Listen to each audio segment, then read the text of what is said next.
चले उस समय dx y की वैल्यू कितनी होगी जब x जिसके ऊपर 1 होगी इज इक्वल टू dy है।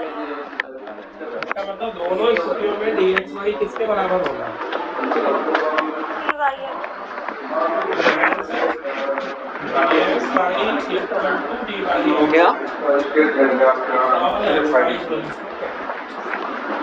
x y अगर कैपिटल x में किसी भी स्थिति में हो, चाहे x इक्वल टू y हो तो भी दोनों बराबर होंगे, x not equal to y है तो भी जब तक दोनों वो बराबर आएंगे होंगे।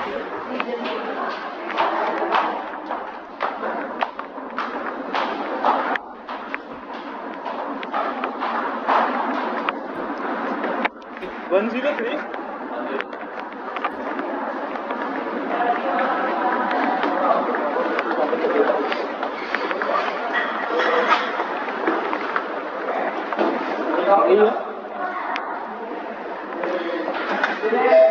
नाटक तो कराता है।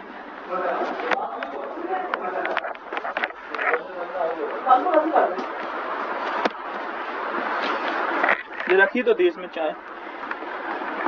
अरे यार तो ना कई बार इसमें बिगड़ गया।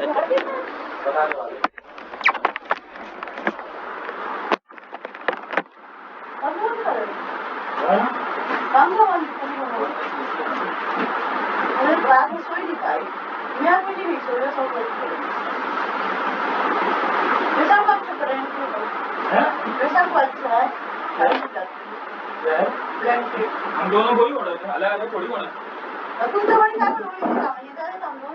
मांग रही थी, मुझे क्या पता।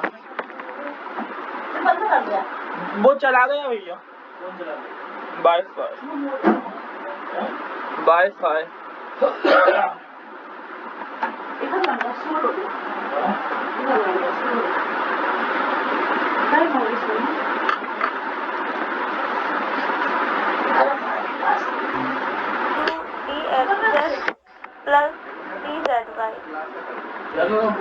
ये हमें दिखाना था, तो फिर ये बताओ कि 3 एलिमेंट है x y z तो कुल कितनी स्थितियां हो सकती हैं?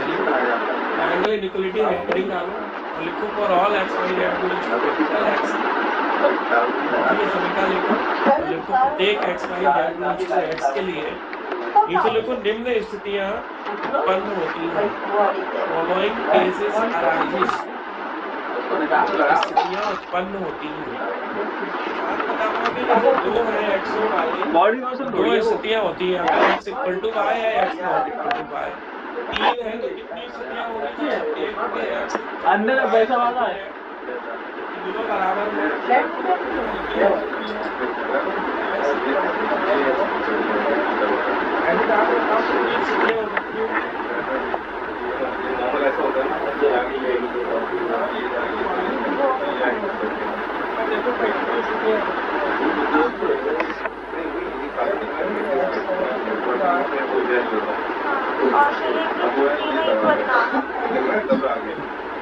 इनके अलावा कोई स्थिति नहीं हो सकती।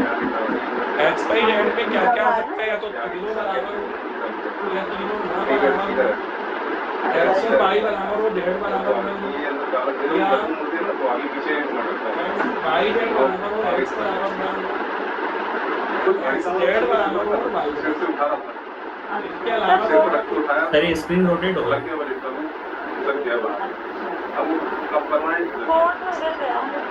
तो वही है फिजियोथेरेपी एक्सरसाइज करना है, फिजियोथेरेपी स्ट्रेचिंग वगैरह कभी भी चलता रहता है। सुबह स्ट्रेचिंग वगैरह करना है, इससे दर्द ना हो। बाबू ये 5 के अलावा कोई स्थिति हो सकती है? बहुत चल वो मना करती है, तो आप नहीं होगी तो नहीं होगी। पहले तो तुम्हें लग रही है कोई स्थिति तुम्हें लग रही हो कि ये हो सकती है? हमने तो अपने दिमाग से लिखी है, हो सकता है और भी कोई स्थिति हो। अभी तो क्या बॉडी है नॉर्मल, आपकी बॉडी यंग एज में हो जाता है, ओल्ड एज होगा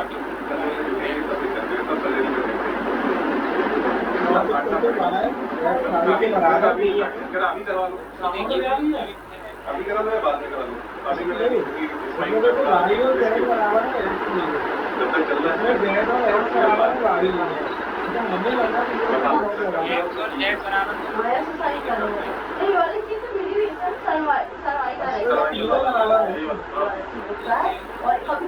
तीनों बराबर है, इसमें देखो एक्स वाई बराबर है जेड डी, यहाँ वाई जेड बराबर है एक्स डी, इसमें जेड एक्स बराबर है वाई। अब इसे बताओ रिपीट क्यों लग रही चौथी और दूसरी, चौथी और सेकेंड?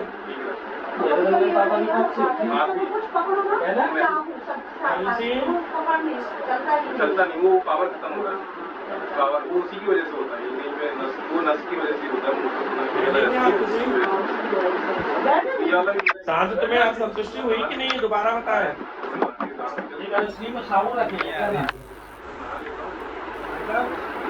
एक्स वाई इक्वल है और इसमें जेड एक्स इक्वल है, अंतर नहीं बोलोगे? सर इसमें अगर ब्रैकेट लगा दें तो हम चाहते हैं x equal to y bracket में not equal to y।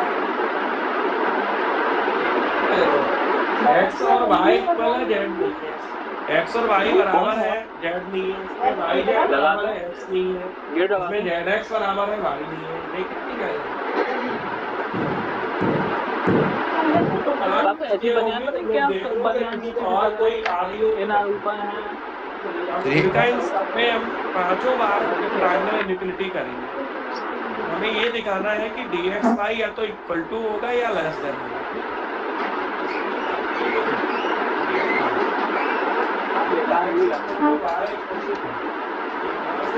dxy कितना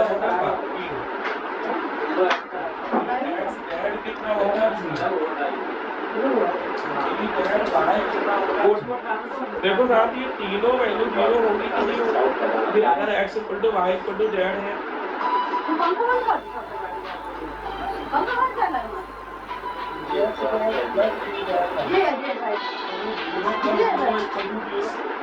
इसका मतलब ये हुआ इस केस में dxy इक्वल टू होगा dx Z plus dy Z.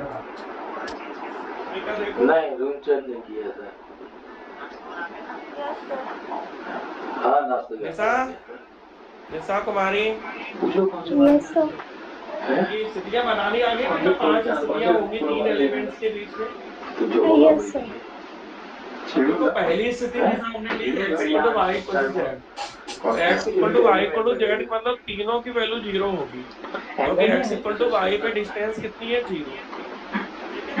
अब ऐसा तुम्हें बताना है सेकंड केस में जो x equal to y not equal to z है, सेकंड में क्या है कि x equal to y not equal to z। तो यहाँ बता देना dxy कितना होगा?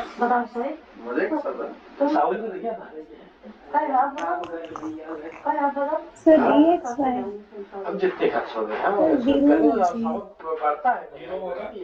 और dx z कितना होगा बेटा यहाँ पे? जैसे तो कर जल्दी करा ले। शायद तो देखो x not equal to z है, x और y इक्वल है तो उनके बीच की दूरी कितनी होगी? 0। डेफिनेशन में कहा कि x इक्वल टू y के लिए dxy 0, लेकिन x not equal to z है तो ये 1 होगा। z y बताओ कितना होगा? dz भी वही होगा। किसी को अब अपन इन दोनों को अगर प्लस करें dx z plus dz y, ये जो वैल्यू है वो 1 प्लस 1 मतलब 2 होगी। अब देखो dx y की वैल्यू कितनी है? 0। और इन दोनों का जो समेशन है वो कितना है? 2। इसका मतलब ये निकला इस केस में dx y लेस देन होगा dx z plus dy y, क्योंकि आपको पता है कि 0 लेस देन 2 होता है, ये 0 लेस देन 2 होता है। तो 0 लेस देन 2 का मतलब है कि dxy लेस देन होगा dxz प्लस dz है। ऐसा समझ में आया? Yes sir. तो यहाँ लिख देना 0 लेस देन 2। तो 0 लेस देन 2 होता है, 0 लेस देन 2 होता है, इसलिए dxy लेस देन होगा dxz प्लस। अपन को ये दिखाना है कि dxy लेस देन होगा या इक्वल टू होगा।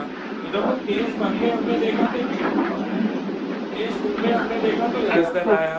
इसका लेस देन और इक्वल टू दिखाना है, इसके अलावा कुछ नहीं आना चाहिए। पहले केस में तो इक्वल टू आ गया, दूसरे में लेस देन आ गया, ऐसे तीसरे चौथे पांचवे में भी इन्हीं में से कुछ आना चाहिए। तीसरे में बताओ क्या स्थिति रखेगी? पहले तो केस बताओ क्या है? Not equal to y is equal to z। Not equal to y equal to z। अब बताओ dx y कितना होगा? dx y वन होगा और dx z कितना होगा? 1 होगा।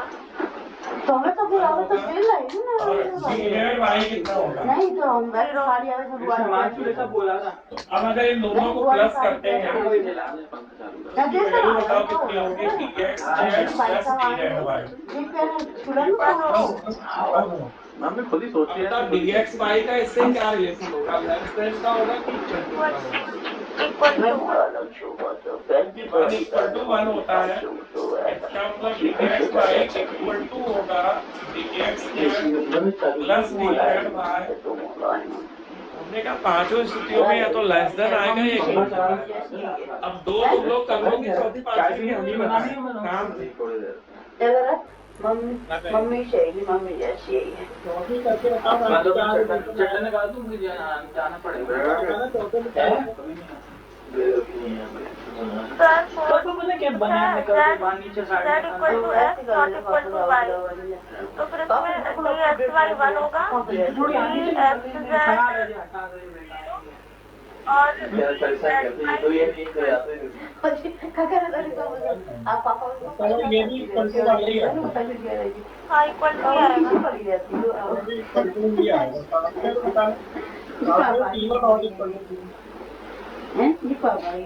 पांचों में तीनों नॉट इक्वल टू मतलब 1 1 1 होगी तीनों की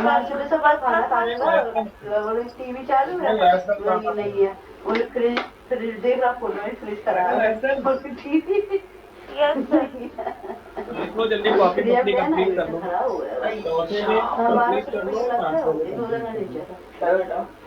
लिख देंगे कि अतः उपरोक्त सभी स्थितियों में dx y जो है वो या तो लेस देन या इक्वल टू dx है।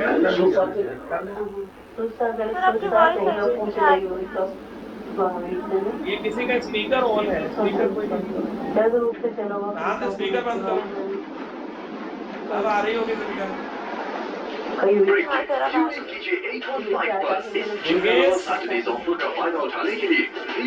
हाँ सर। ये पांचों बातें क्लियर है। हाँ पहले महीने के लिए लास्ट में तो ये पांचों होने के बाद क्या लिखते हैं? ऐड करके क्या लिखते हैं बताओ? dx y less than equal to b x z plus b z y। खुशियों के पल में कीजिए dx y लेस देन और इक्वल टू, या तो ये लेस देन होगा या इक्वल टू होगा। इससे dx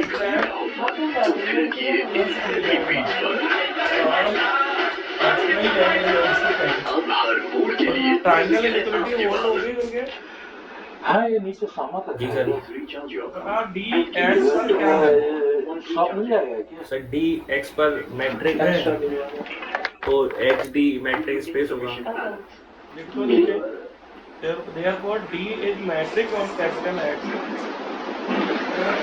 capital X पर वीक है। That is matrix on capital X। d capital X पर वीक है। x d is वीक समस्या है। d is matrix on capital X as x d is a matrix space।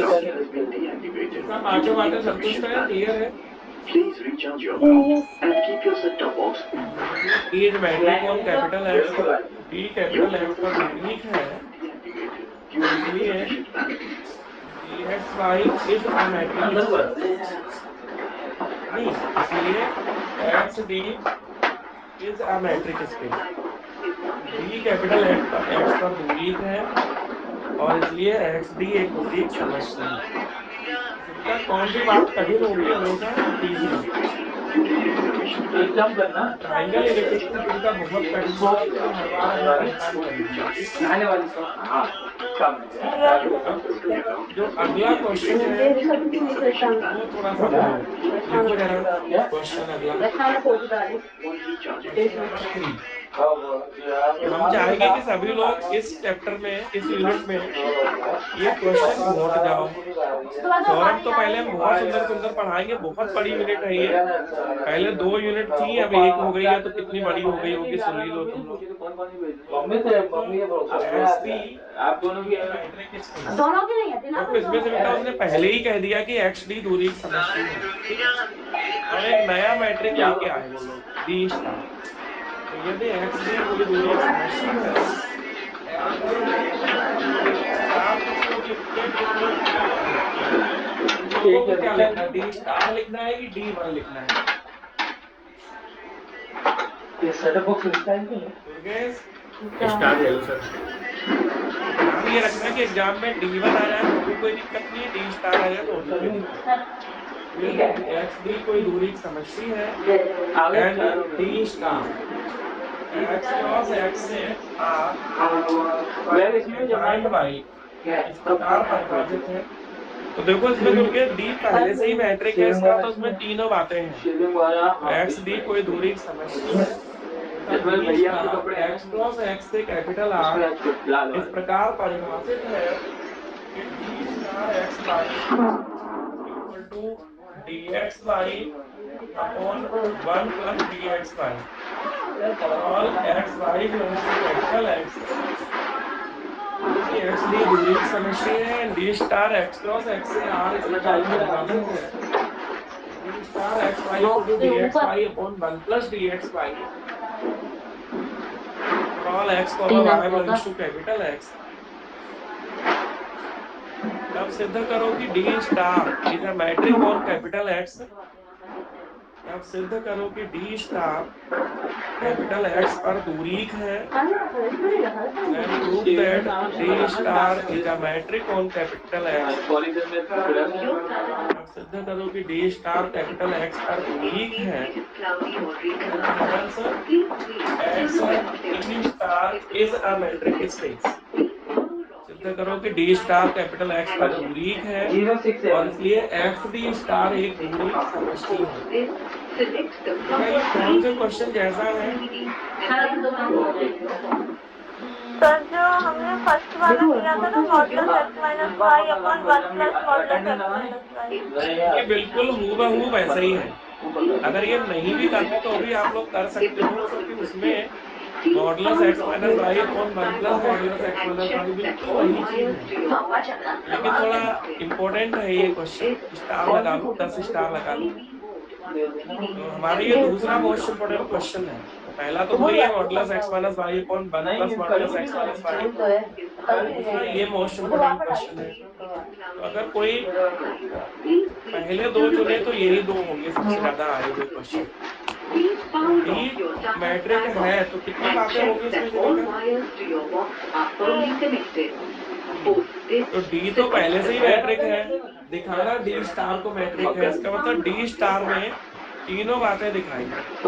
ये दिखाएंगे D star x y greater than और equal to 0, फिर दिखाएंगे D star x y equal to 0 तब होगा जब x इक्वल टू y, फिर दिखाएंगे D star x y equal to D star y x, फिर दिखाएंगे D star x y less than D star x z plus D star z y।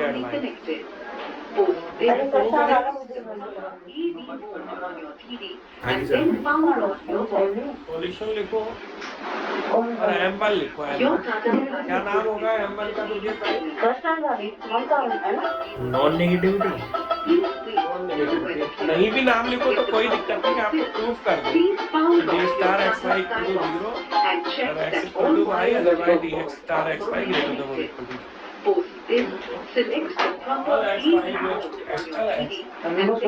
चाहो तो M1 लिख के नॉन नेगेटिविटी नाम लिख लो, ज्यादा अच्छा है। वो फंक्शन क्या है यार? नहीं लिखना तो कोई दिक्कत नहीं है। नॉन नेगेटिविटी इसका मतलब क्या, तुम अगर हम नहीं होते तो तुम क्या शुरुआत, कैसे शुरुआत करती है?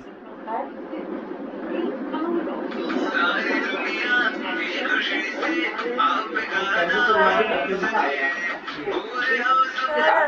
ऐसे लिखते कि since dxy is a matric space the matric space dxy का मैट्रिक, तो dxy स्मॉल कैपिटल एक्स, क्योंकि डी कैपिटल एक्स का दूरी है। बताओ मेरे वो कह रही है dxy is less greater than or equal to 0 and dxy is equal to 0 when x is equal to y. अगर 10 लाख का करना होगा 1 प्लस डी एक्स वाई को ग्रेटर देन 0 हो जाता है, ग्रेटर देन इक्वल टू 1 होगा। इसका मतलब है कि अगर डिवाइड हम करें dx by में पॉजिटिव नंबर का, अगर किसी वैल्यू में पॉजिटिव का डिवाइड करें तो बताओ इसकी वैल्यू कितने से बड़ी होगी हमेशा? उसका डिवाइड किया 0 ग्रेटर देन और इक्वल टू 0 होगी। अब बताओ इसको हम क्या कर सकते हैं? d star In case it is cloudy or raining क्या outside, सिद्ध कर लिया आपने?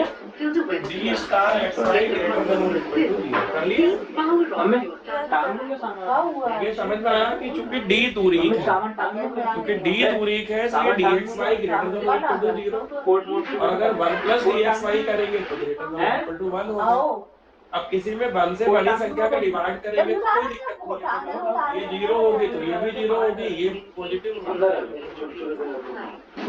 Star x y greater than और equal to 0। if the problem अब क्या दिखाना है? symmetry अभी इसका इम्पैक्ट नहीं है, equal to 0 and then power of your again करके क्या लिखें? d star x y equal to 0। your Tata Skybox is a signal. In case Siddharth बताओ d star x y equal to 0 इसका क्या मतलब होगा? power of your Tata Skybox and check that all wires are firmly connected. Select the proper AV mode on your TV and then power on your box. कौन बताएगा? दुर्गेश तुम बताओ। तो वो वैल्यू रख देंगे d x y upon 1 plus equal to 0 वाली। Please wait till the weather dxy clears. Upon 1 plus dxy equal to 0। Your Tata अब क्या करेंगे Skybox and इसका? check that all wires d x Y equal to 0 हो जाएगा। dxy equal to 0 और d खुद matric है तो ये तभी 0 होता है जब x इक्वल टू वाई होगा। Your Tata लिख देना scientific Skybox. Because d is metric, In case it is cloudy or raining outside, इसलिए dxy इक्वल टू 0 तभी होगा जब x इक्वल टू 1। बोलो Nisha Kumari, and check that all wires समझ में आया आपको? yes निशा ये क्वेश्चन पक्के करोगे? 5-6 क्वेश्चन हो। yes sir आपने last line is not receiving signal. Anshita क्या कर रही हो? सर आपने लास्ट लाइन में क्या बोला बिकॉज के बाद? Till the weather clears. Because d is metric on capital x, Please क्योंकि d कैपिटल x पर दूरीक है। and check that all wires तो ये आपने अगेन क्यों किया इसमें? ये यहीं तक क्यों नहीं होने दिया? क्योंकि ये तो हमने प्रूफ कर दिया ना कि नॉन नेगेटिव है। M1 में कितनी कंडीशन होती है Anshita? Skybox is not receiving signal. Sir ये तो मुझे नहीं पता क्योंकि मैंने लास्ट क्लास नहीं ली थी। तो पहले बेटा डेफिनेशन पढ़ो तब समझ में आएगा। Please power अभी डेफिनेशन डाल देना शिविका ग्रुप पे, and check ऑनलाइन वाले ग्रुप पे। to your box are तो firmly अंशिता connected. M1 में 2 कंडीशन होती हैं। पहली होती है dxy ग्रेटर देन और इक्वल टू 0 और फिर होती है dxy equal to 0 if and only if x equal टू 1। d की जगह यहाँ d स्टार है। पहले हम दिखाएंगे कि d star x y greater than और equal to 0, d star x y equal to 0 लेके चलेंगे और ये दिखाएंगे कि x इक्वल टू 1।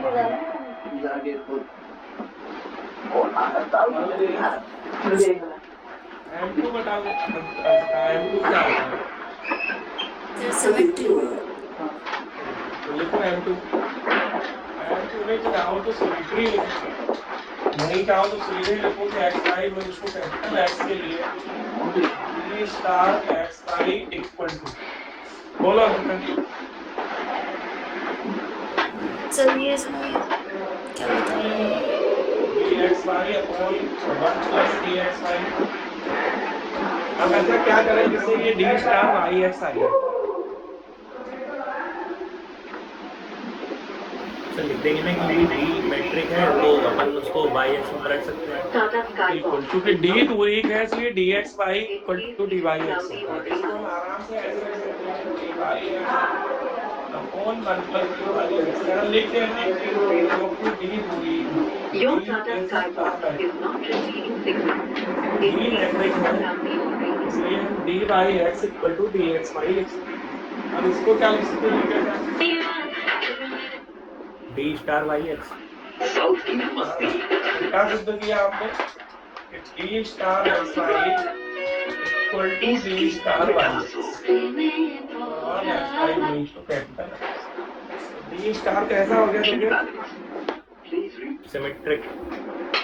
तो देखो hence D star is symmetric. D star सममित है। सिमेट्रिक का मतलब सममित है। इतनी बातें लिखी है। अब M3 लिखेंगे तो कठिन भी होगा थोड़ा सा। देखो इसमें M3 कठिन होता है ट्रायंगल इनइक्वालिटी में। इसमें हम ये दिखाएंगे कि D star x Y less than equal to D star x Z plus D star z. ये तीन एलिमेंट M3 डाल के होना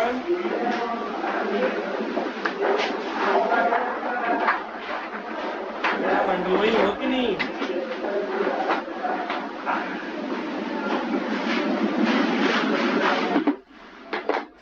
नहीं हो?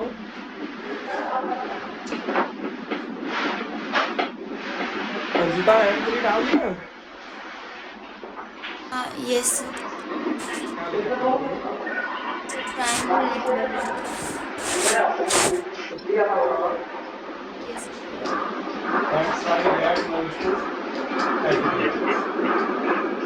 इसमें तो अंजिता बहुत कुछ करना पड़ता है। D star x Y less than और equal to D star x Z plus D star Z. थोड़ी मेहनत का काम है। अरे आ जाओ, जल्दी ऊपर आ जाओ। मैं तैर नहीं सकती, मेरे पैर में चोट लगी है। क्या मतलब है तुम्हारा? शायद मेरा पैर टूट डी गया स्टार एक्स वाई एक मिनट रुको। डी एक्स वाई अपॉन 1 मेरे प्लस पास रस्सी है, मैं तुम्हें देती हूँ, पकड़ लेना। ठीक हाँ हाँ हाँ, तुम तैयार हो? हाँ। और डी स्टार एक्स जेड होगा D x Z upon 1 plus दूसरे टर्म का जरूर पढ़ लेना। उसी तारीख समझ में नहीं आएगा। और उनका एक बात बता अगर डिनोमिनेटर कुछ बढ़ा दे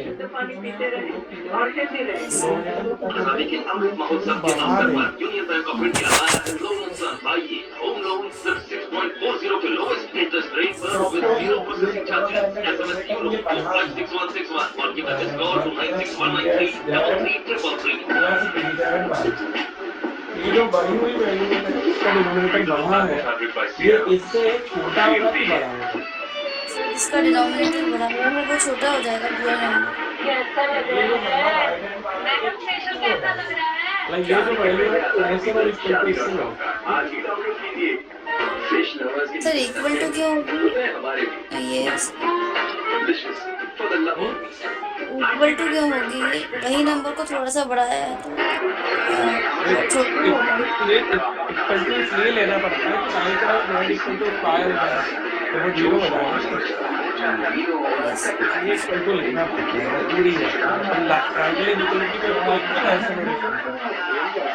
अगर इक्वल टू हो गया z इक्वल टू y हो गया इक्वल टू लग जाएगा, इसलिए लिख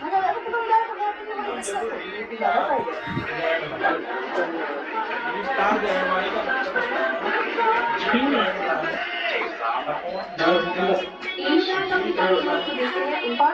फिर वही काम कर लो।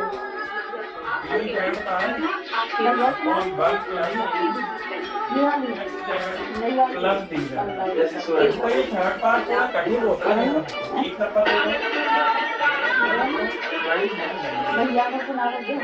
एक दो तीन 1 2 3 4 5 6 7 8 9 10 11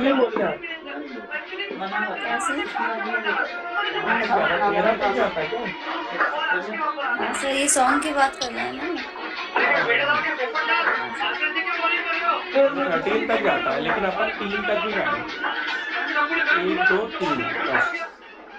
अब देखो अंतर है, अगर हम इन दोनों को एडिंग कर लें, हमें चाहिए क्या, हमें चाहिए D star x Y less और equal to D star x Z plus D star Z Y. तो अगर इन दोनों को एडिंग कर लें तो हमारा काम चलेगा। तो लिखो एडिंग 2 and 3, 2 और 3 को जोड़िए।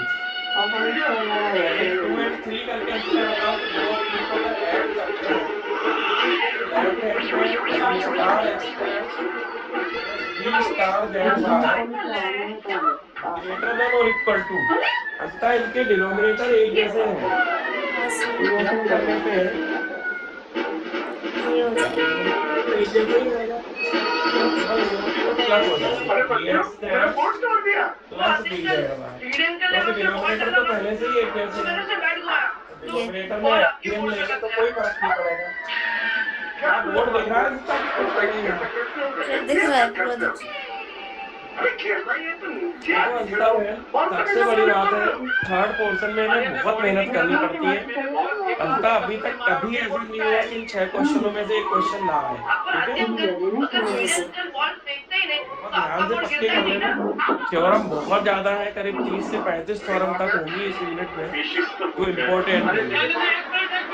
नॉन इम्पोर्टेंट तो करीब 250 थ्योरम है इस यूनिट। पूरा गणित है, पहले इसका मैथ्स होता था, इसका नाम होता था मैट्रिक्स स्पेस। अब ये 2 यूनिटें हुई पिछले साल, इस साल 1 यूनिट हो गई।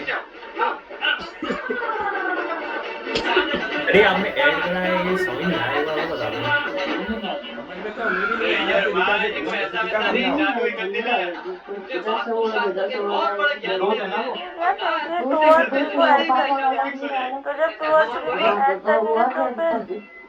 तो मांग ले दुर्गेश राय डिनोमिनेटर तो एक जैसे a upon c plus b upon c, तो कितना होगा दुर्गेश? ए अपॉन सी क्या? a upon c plus b upon c, A plus B upon C हो जाएगा। डिनोमिनेटर दोनों एक ही है। डिनोमिनेटर दोनों, इसे a मान लो, इसे b मान लो, तो a plus b upon c हो गया। इसमें परेशानी क्या है? और सर ये कहाँ गया, ये d x Z upon 1 plus ये कहाँ गया?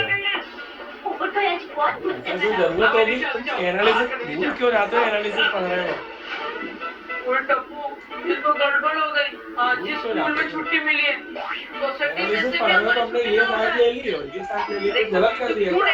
ये तो इसके पलटू ही है ना, अभी आगे वेकेशन ये और ये तो एक ही बात है, चाहे ये लिख लो चाहे ये लिख लो, अपन ये लिख star x plus D star x, इसमें तो कोई अंतर नहीं, इक्वल टू का लगा, तो ये वैल्यू इससे ग्रेटर देन और इक्वल टू हो ही है, ये वैल्यू क्या फर्क पड़ रहा है? यहाँ पर किसी की जिंदगी के साथ खिलवाड़ हो रहा है, मतलब हाथ के हाथ में बैठा हुआ है।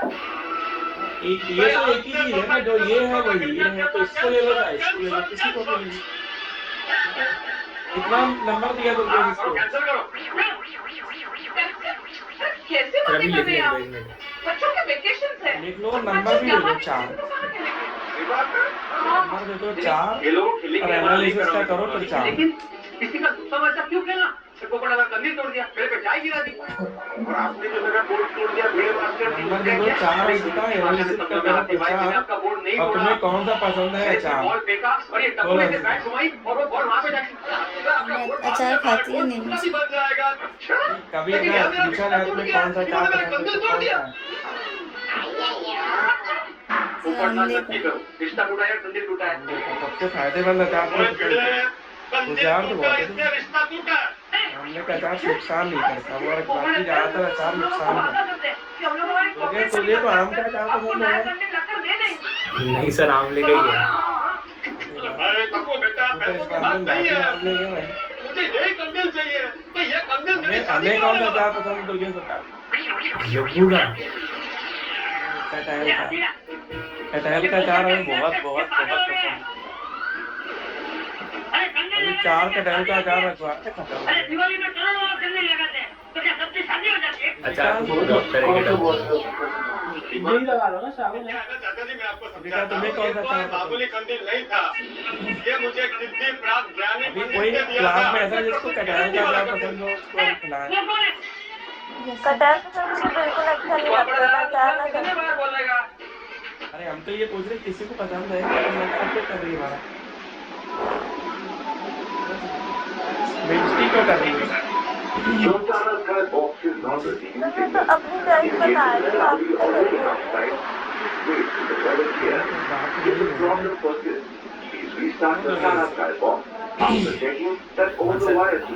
आपसे चार नंबर दे दिया तुमने भाई। अच्छा 4 नंबर तेरी तुम देखा भी नहीं गया। आगे अभी क्या करना हो गया? अभी क्या प्रूफ थोड़ी होगी, प्रूफ तो ये करना वैसा कि D star x Y less than और equal to D X D star x Z plus D star Z. अभी तो आगे बहुत कुछ करना लगा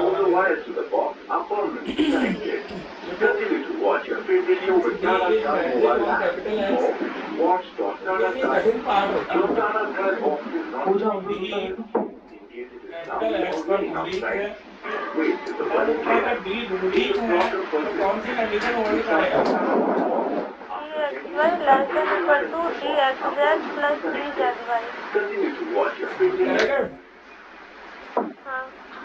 तुम देखा ये प्रूफ कर सकती है इस पार्ट को d star x Y less than equal to D star x Z plus D star Z y.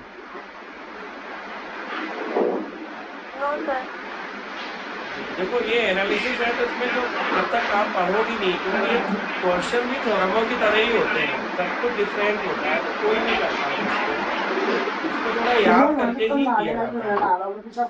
देखो हम जानते हैं कि चूंकि डी दूरी है अतः d x Y less than equal to ये ट्रिक होती है तथा हम भी या कोई भी नहीं कर पाता इनको क्वेश्चनों को जब तक उसने एक बार किए नहीं है। एक बार कर लोगे फिर कभी भी करोगे। एक वैल्यू जो है दोनों तरफ से एक वैल्यू प्लस भी करनी है, दोनों तरफ से एक ही वैल्यू प्लस करनी है। D x y d x क्या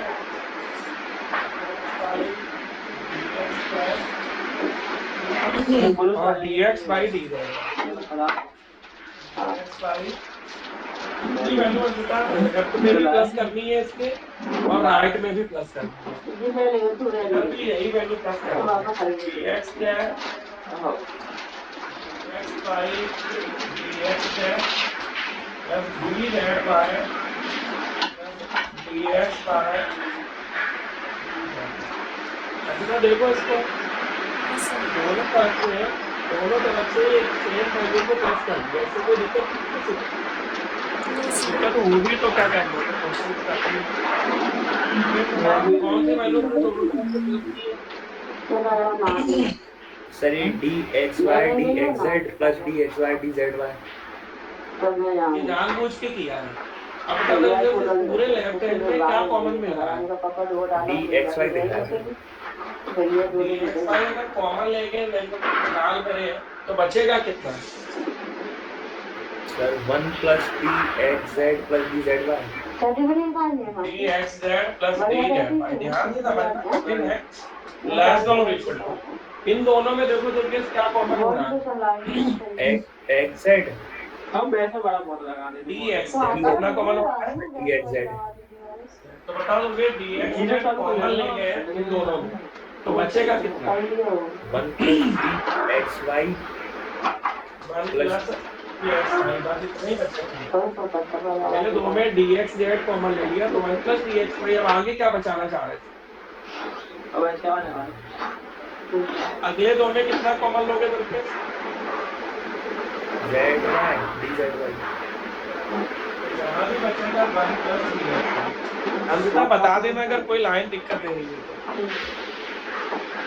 हाँ बट सर मुझे तो यही समझ नहीं आ रहा कि हमने ये क्यों ऐड किया। क्वेश्चन का आंसर तो सब जानते हैं, बताओ ये क्यों ऐड किया?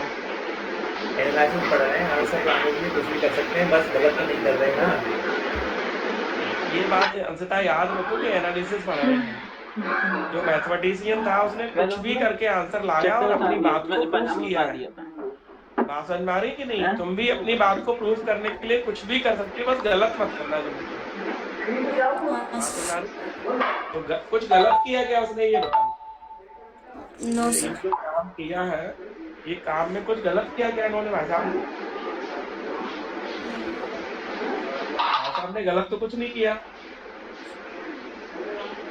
भाई साहब ने गलत कुछ नहीं किया तो आप इनको कुछ कह नहीं सकती है, और एनालिसिस में तो आंसर लाना है तो कुछ भी कर सकते हैं।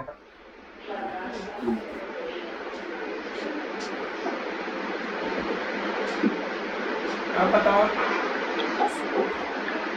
हाउस डॉर्फ, एसी काम नहीं कर रहा इन भाई साहब का नाम था हाउस डॉर्फ, जिन्होंने ये काम किया है।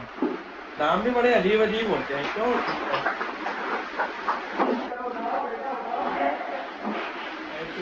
HOUSDORF डबल एस, ये नाम महाशय थे, महाशय ने ये काम किया। तो महाशय को याद कर लो, हाउस डॉर्फ। बताओ बेटा, जो कर रहे हैं वो तो ठीक कर रहे हैं ना, कुछ गलत कर रहे हैं क्या? अब तो तुम बता सकते हो यहाँ पे क्या करना है। अब तो यहाँ पे हम ये करेंगे, ये तो मतलब यहाँ पर है ना राइट हैंड साइड, तो 1 + DXY कॉमन ले लेंगे पहले। और इधर ले आएंगे।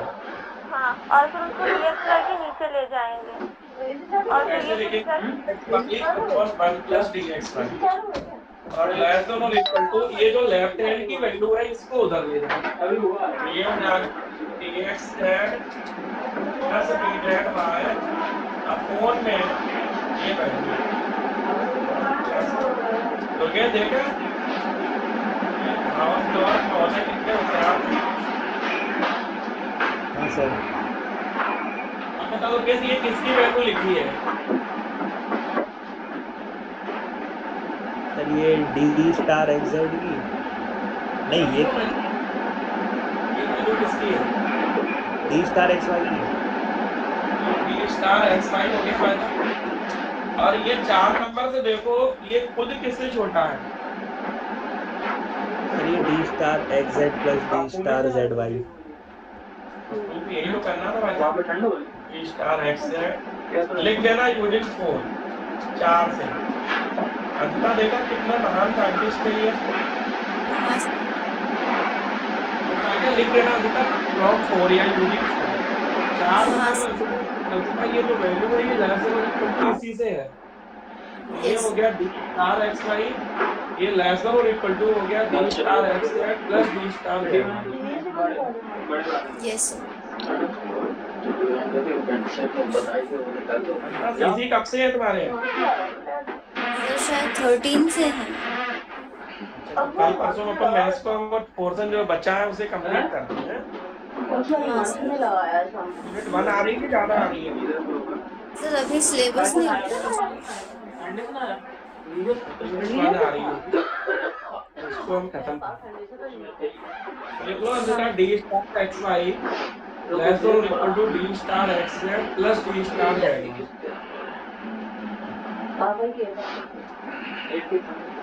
इससे क्या सिद्ध हो गया भाई साहब?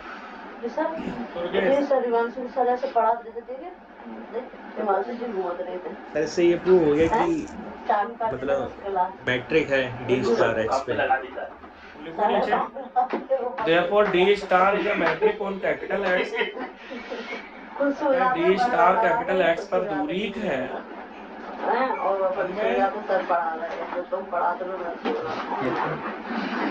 वो क्वेश्चन कैसे लगे तुम्हें? दोनों का तीसरा पार्ट मेरे ध्यान से अच्छा करना, क्योंकि क्वेश्चन आएगा तो पक्का गलत नहीं करना, इतना कहीं धोखे से भूल मत जाना कभी। इसके लिए गाना भी बना था एनालिसिस के लिए, भूल में जाना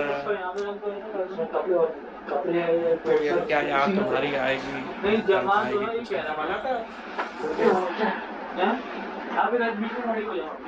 कौन सा सर? ऐसे कुछ होता है ना, भूल ना जाना, हमको तुम्हारी याद आएगी, बड़ा तड़फ आएगी, और जाने क्या क्या, वो सब एनालिसिस के लिए बोला गया था।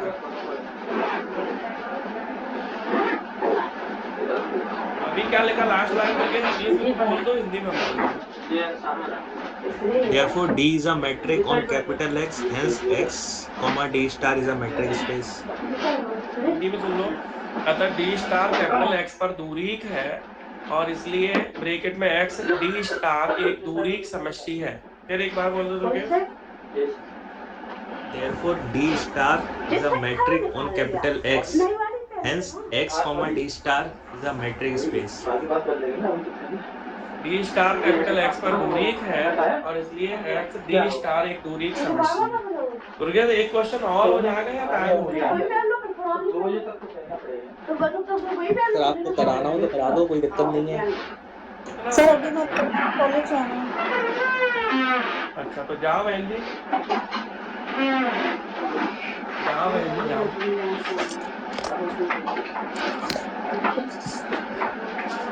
तुमको कॉलेज जाना तो जाओ। शांत तुम्हें जाना है कि? वो है लौका। सर एक चीज पूछनी थी। पूछो दुर्गेश भाई, बारात में फिर चल रहा है अपन। अच्छा तो ये निकाल दूँ कुछ। बोलो।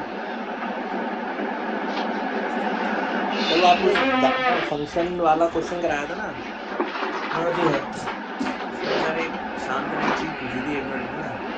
इसमें थोड़ा सामान है वो देखते हैं। तो सामान है इसमें वो वाली फिर इसमें एक केस था, लिमिट निकाली अपन ने x से इंफिनिटी, फिर x की power u plus n-1 upon e की पावर x। सर ये 0 कैसे हो गई? क्या चीज जीरो हो गई? x की पावर प्लस n- तो म्यू प्लस n-1 को मान लिया होगा ना कुछ। तो इसमें तो लिखा था मान लिया होगा ना 0, तो x की पावर 0 1 हो गया, 1 हो गया। और नीचे भी उसकी लिमिट कितनी है? x टू कितना है? इंफिनिटी और अपन में e की पावर x है। बंद नहीं करो, ऐसे दबा दो ना। हाँ तो e की पावर इन्फिनिटी हो गया ना। e की पावर इन्फिनिटी कितना होता है? 0। तो ऊपर x की कोई भी वैल्यू बनी रहे, नीचे इन्फिनिटी हो रहा है ना, तो कोई वैल्यू अपॉन इन्फिनिटी तो कितना हो जाएगा? इन्फिनिटी, वो 0 हो जाएगा। 1 अपॉन इन्फिनिटी फॉर्म बन गई ना। हाँ दीपिका बताओ ये क्या कहना चाह रहे हैं, कुछ समझ में आया? हाँ सर आ गया मेरे को। बताओ। सर वो मतलब जो x की जगह अपन जब 0 रखेंगे तो e की पावर x की जगह इंफिनिटी रखेंगे तो e की पावर इंफिनिटी आएगा, लेनी है मतलब इंफिनिटी। तो डिनोमिनेटर में अगर इंफिनिटी है तो पूरी वैल्यू 0 हो जाएगी। तो ये तो ऊपर भी तो आ रहा है है। ऊपर भी तो आ रहा है। अरे तुम्हें एक बात बता दें, यहाँ पे क्या होता है कि जो लिमिट होती है ना, जब मल्टीप्लिकेशन में या डिवाइड में फंक्शन होते हैं तो अपन कितने भी पोर्शन की लिमिट ले लेते हैं। जैसे पिछला वाला जब किया था तो अपन ने पहले की लिमिट ले ली थी, दूसरे को छोड़ दिया था। तो यहाँ पे किसी भी पोर्शन की लिमिट ले लेते हैं।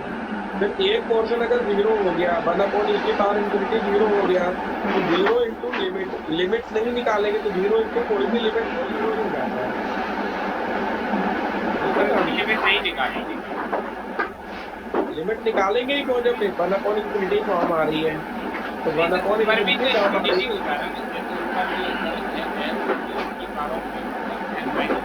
यहाँ पे n जो है तो वो पॉजिटिव एक से बड़ा है या कम? एक और तरीका देखिए, यहाँ पे एक तरीके से और कर सकते हैं। x की पावर ऊपर कुछ भी होती है और नीचे e की पावर x है, इसे हम ब्रेक भी करते हैं 1 plus x plus x square plus dot dot. अब ऊपर से x कॉमन ले लो, नीचे से कॉमन ले लो, तो ऊपर से नीचे से कॉमन निकलोगे x, तो यहाँ पे कितना आएगा 1 अपॉन x, यहाँ पे x तो भी वो इन्फिनिटी हो जाएगा। उस स्थिति में ये वैल्यू कितनी हो जाएगी? e की पावर जो है ना वो एक्सप्रेशन होता है उसका, e की पावर x जो है ना वो 1 plus x square upon 2 factorial plus x cube upon 2। तो ऊपर कोई भी x की पावर होगी वो डिनोमिनेटर से कट ही जानी है। बात समझ में आ रही? क्योंकि e की पावर x का एक्सपेंशन करोगे तो वो इनफाइनाइट सीरीज होती है। हाँ वो कॉमन लेके वो वैसे ही कट जाएगा, तो भी 1 अपॉन इन्फिनिटी बच जाएगा। बात समझ में आ रही? तो लेकिन ये कॉन्सेप्ट समझ लो, या वैसे समझ लो कि अपन 1 अपॉन e की पावर इन्फिनिटी कर ले तो 0 इंटू कोई भी लिमिट तो 0 ही हो जाता है। साथ ये बहुत कठिन गणित होता है। 24 ईयर से तो हम पढ़ा रहे हैं और उससे पहले 3 साल BSc किया, 2 साल MSc किया, तो 7 और 22 तो 30 साल से इससे एसोसिएट है। 30 साल से इस गणित में है, तब जाके इस गणित में कुछ मान लो कि 40-50% समझ में आया है। तुम लोग तो अभी पहली बार पढ़ रहे हो, तो बहुत टाइम देना पड़ेगा। देखो, या तो टाइम दो और उससे पक्का करो, या फिर जो पढ़ा रहे हैं उसको पढ़ लो। दो ही तरीके हैं।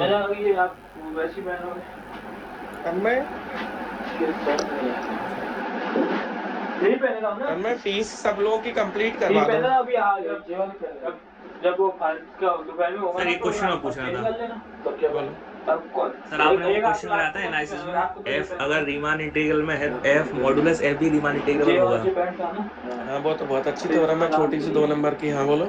हाँ, तो उसमें आपने ये एम आई स्मॉल और कैपिटल फिर डैश मॉडुलस के लिए डैश वाले निकलवाए थे, फिर आपने लाइन लिखवाई थी इफ जाई1 जाई2 2 पॉइंट। 2 पॉइंट है, तो एक प्रॉपर्टी होती है कि मॉडुलस के अंदर modulus of a minus modulus of b जो है वो लेस देन और इक्वल टू होता है मॉडुलस ए माइनस मॉडुलस बी। क्या दिक्कत है इसमें? हाँ, तो फिर प्रॉपर्टी ये लगा के एफ जाई1 मॉडुलस ऑफ मॉडुलस एफ जाई1 मॉडुलस ऑफ मॉडुलस एफ जाई2 माइनस में लेस देन और इक्वल टू होगा मॉडुलस ऑफ एफ जाई1 माइनस ऑफ एफ जाई2। क्या दिक्कत है? उसके बाद ये फिर ब्रैकेट में एम आई डैश और ये समझ तो इन्फीमम ले लिया वहां पे। इन्फीमम लेने से क्या होता है, इन्फीमम लेंगे ना तो वहां एक इन्फीमम हो जाएगा, जो माइनस वाला है वो सुप्रीमम हो जाएगा, उलट जाएंगे आपस में। तो अगर कोई एलिमेंट है ना इस फॉर्म में, तो उसके इन्फीमम और सुप्रीमम भी उसी फॉर्म में रहते हैं। तो इन्फीमम या सुप्रीमम लेंगे ना, टेकिंग इन्फीमम या टेकिंग इन्फीमम सुप्रीमम, तो अपने आप वो एक वैल्यू जो है इन्फीमम लेंगे तो स्मॉल एम आई बनेगी, तो माइनस वाली अपने आप कैपिटल एम आई बन जाएगी। तो इसलिए जो वैल्यू जिस फॉर्म में एलिमेंट रखती है उसी फॉर्म में अपने इन्फीमम और सुप्रीमम का डिफरेंस भी रखती है। तो इसका मतलब जो मॉडुलस वाले हैं वो डैश है, m i dash minus m i dash small m i dash, और उधर बिना मॉडुलस के हैं तो उधर m i minus small m i हो जाएगा। तो ये शांत है क्या, बहुत छोटी छोटी बातें जो तुम्हें आती नहीं है, समझ रहे हैं? और कुछ बातें तो ऐसी हैं जो बीएससी में है ही नहीं और उनका यूज करना पड़ रहा है। बात समझ आ रही है? ये चक्कर है। कुछ बातें ऐसी होती है ना जो अभी तुम लोगों ने कभी नहीं पढ़ी लेकिन उनको यूज कर रहे हैं हम लोग, वो दिक्कत आती है, समझ रहे? अब ये प्रॉपर्टी तुमने कभी यूज नहीं करी कि modulus of modulus A minus modulus B less than और equal to modulus A minus B, कभी नहीं पढ़ी तुमने, लेकिन यही प्रॉपर्टी यहाँ लगी हुई है। एनालिसिस क्या होता है साहब, इन किताबों से नहीं होता है। अगर आपको पढ़ना है,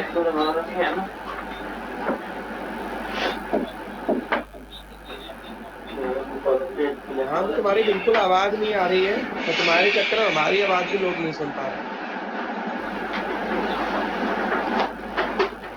हमारी माइक बंद तो तू करता रहता। दुर्गेश आप बताओ। सर पूरा तो नहीं, पहले से थोड़ा समझ में आ गया। अभी ऑफलाइन आओगे तो बैठा के तुम्हें हम प्रॉपर्टी समझा देंगे, ठीक है? अंकिता, तुम्हारी क्या कहानी है? सर मतलब क्या समझ में आ रहा है एनालिसिस में, कुछ आ रहा है कि नहीं? हाँ सर, वो जो रीमान वाली यूनिट थी उसको उसमें दिक्कत है, बाकी तो समझ में आता है। रीमान दोबारा पढ़ो और जो दिक्कत हो ऑफलाइन भी 30 पर आ सकती है, ठीक है? पूछने के लिए कल अंशतः चाहे पहाड़ टूट जाए चाहे कुछ भी हो जाए, तब अपन स्टेट्स जरूर पढ़ेंगे, ठीक है? हाँ सर, कल संडे कल आप हाँ ग्रुप पे डाल दो कि कल 9 से 10:30 या 9 से 11 हर हालत में चाहे कुछ भी हो स्टेट्स पढ़ेंगे, ठीक है? सर मैं तो ग्रुप में भी डाल दूंगी कि statistics class tomorrow at 9 AM। हाँ, 100% भी डाल देना उसमें, क्योंकि 2-3 क्लास अपन ने दी लेकिन हो नहीं पाई ना क्लास, तो बच्चे सोचेंगे ऐसा भी हो सकता है। तो कल बिल्कुल ऐसे डाल दो कि बिल्कुल होना ही होना ही होना। हाँ, यस। बाकी कोशिश करो, देखो हम लोग अभी टाइम देंगे इसको एनालिसिस में, कठिन है सबके लिए, कठिन है। कठिन नहीं होता तो हर कोई बीएससी पढ़ा रहा होता है ना, बीएससी के टीचर कम क्यों है? इसीलिए तो है कि एनालिसिस अलजेब्रा कम लोगों को समझ में आता है। करो कोशिश, हम भी कोशिश ही कर रहे हैं, तुम लोग भी कोशिश करो। ये अंतहीन है, अंतहीन, सही की पढ़ाई कंटिन्यूटी में करनी पड़ती है।